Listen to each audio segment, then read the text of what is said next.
Wednesday, July 15th at 4 in the afternoon, Makati City. The doors of the Glorietta Activity Center open somewhere in that building. A 21-year-old left-hander is about to walk out and face a country. Does Alex have other hobbies? I don't really have other sport hobbies. That crowd just watched her make history and they are expected to go wild the moment she does. Does Alex have other hobbies? I don't have really other sport hobbies. In the middle of the Philippines is about to become the loudest room in tennis. We need to rewind 11 days to the exact instant Alexa stopped being a rising Filipina and became a global figure the sport can no longer look away from. Subscribe. This channel is built for the people who were watching Alex Eila before Sharapova called her a star. Wednesday, July 15th at 4 in the afternoon, Makati City. The doors of the Glorietta Activity Center open, and a 21-year-old left-hander is about to walk out and face an entire country. Less than 2 weeks ago, Eila was a rising tennis talent. Today, after stunning the world at Wimbledon, she is a global star the sport can no longer ignore. The transition from heartbreak to homecoming has been a blur.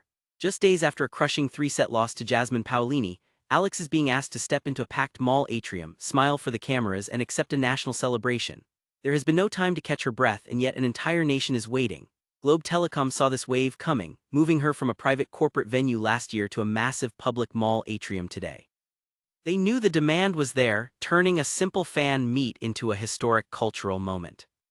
Everything changed on July 4th when Alex defeated the defending Wimbledon champion, Eala. Within hours, Maria Sharapova called her a star, Billie spoke of Pinoy pride, and the Princess of Wales posed for a photo. Now, the title of the Pride of the Philippines is being passed to this young left-hander. This evening in Makati is her only public appearance before she flies off to the U.S. hardcourt swing, including Washington, Cincinnati, Toronto, and the U.S. Open. From here on out, arenas will be her home, but tonight she is in a room full of the exact people she plays for. Eila did not win the Wimbledon trophy, but the welcome she is about to receive proves she won something much bigger. So if Alex takes the microphone tonight, what is the one thing you want her to say to the nation? Drop your answer in the comments below. This channel is built for the fans who saw her greatness coming from the very beginning. Subscribe now and let's back her for every single step from Glorietta all the way to Flushing Meadows. You belong in this room, so hit that subscribe button and stay tuned. 9 days ago, Eila lost a Wimbledon round of 16 match to Jasmine Powellini in 3 sets. 2 days after that, on July 7th, she opened Instagram and thanked the Filipino fans who had carried her through the run. 2 days after that, on July 9th, Telecom announced home court, the Eila Meet Experience. A public homecoming at Glorietta Activity Center gated through the Globe One app program starting at 6 in the evening sharp. From heartbreak to homecoming, 72 hours of corporate machinery, and it started with a match on center court that no one in the Philippines will ever forget. The tension here is not a rival, it is not a scandal. The tension is emotional weight, and it is crushing.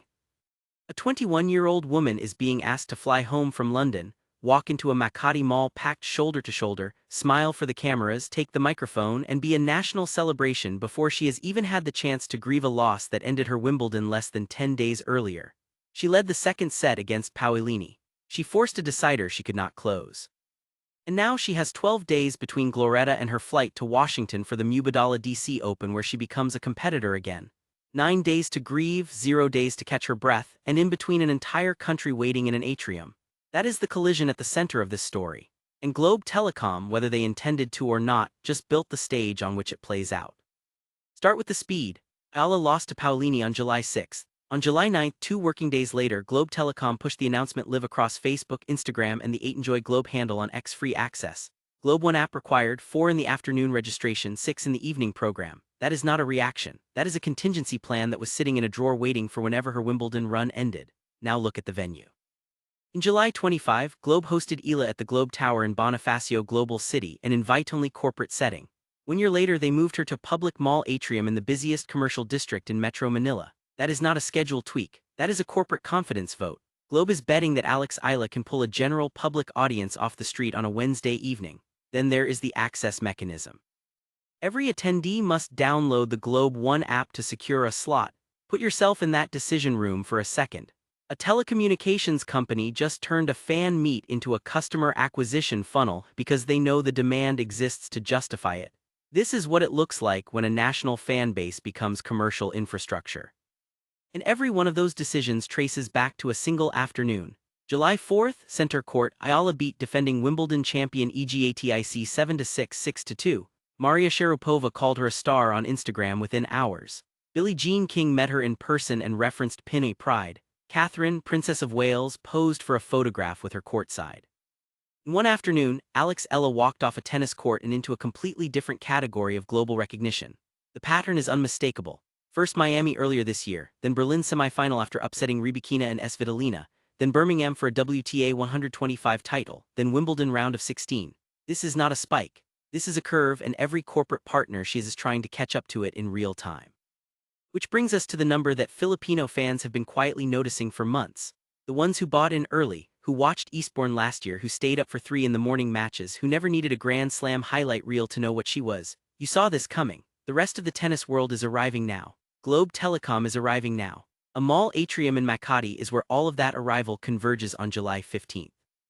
And here is the detail that makes the Glorietta event singular, per Philstar.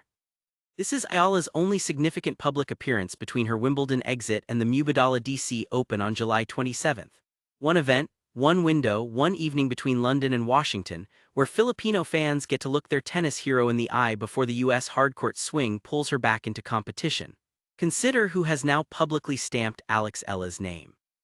5-time Grand Slam champion, former world number 1, Wimbledon champion at 17, one of the most globally recognized tennis figures of the 21st century.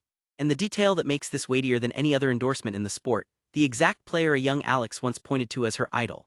Maria Sharapova on Instagram within hours of the Sutek win, 2 words, a star. That is the endorsement that reframes everything. In a coronation narrative, the person who crowns the hero has to be the person the hero once dreamed of becoming. Sharapova is that person. And when a player of her stature makes that call within 24 hours of a center court upset, she is not offering encouragement. She's transferring a lineage. The Glorietta event on July 15th is what that transfer looks like when it lands in a home country that has been waiting for permission to celebrate at this scale. Now zoom out.